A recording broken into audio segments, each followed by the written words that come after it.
విద్యారంగంలో అత్యున్నత ప్రమాణాలకు నెలవైన బిట్స్ పిలాని హైదరాబాద్ క్యాంపస్కు అపురూపమైన విరాళం లభించింది. తమను తీర్చిదిద్దిన విద్యా సంస్థ రుణం తీర్చుకునే దిశగా అమెరికాలో స్థిరపడిన పూర్వ విద్యార్థి దంపతులు చందుపి గర్గ్ మరియు మంజు గర్గ్ ఏకంగా $4 మిలియన్ అంటే దాదాపు 36 కోట్లను విరాళంగా ప్రకటించారు.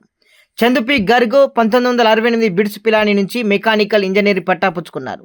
విద్యను పూర్తి చేసుకున్న అనంతరం అమెరికాలో స్థిరపడిన ఆయన తన సతీమణి మంజు గర్గ్తో కలిసి అక్కడ ఇంటర్నేషనల్ ట్రేడ్స్ క్రెడిట్స్ వ్యాపారంలో రాణించారు. తాము చదువుకున్న సంస్థ అభివృద్ధికి తోడ్పడాలనే సంకల్పంతో ఈ దంపతులు ఇప్పుడు ముందుకు వచ్చారు. ఇక ప్రపంచవ్యాప్తంగా ఉన్న తమ విద్యా సంస్థల్లో అంటే పిలాని, గోవా, హైదరాబాద్, దుబాయ్ బోధన మరియు మౌలిక వసతులను అంతర్జాతీయ స్థాయికి తీసుకువెళ్లాలని బిట్స్ పిలాని కార్యవర్గం భావించింది. దీనిలో భాగంగా $100 మిలియన్ అంటే 830 కోట్లు భారీ నిధిని సమీకరించాలని 18 నెలల క్రితం నిర్ణయించింది. సంస్థ పిలుపు మేరకు ప్రపంచవ్యాప్తంగా ఉన్న బిట్స్ పూర్వ విద్యార్థులు విశేషంగా స్పందిస్తున్నారు. ఈ బృహత్తర కార్యక్రమంలో భాగంగా ఇప్పటి వరకు సుమారు $34 మిలియన్ విరాళాలు అందాయి.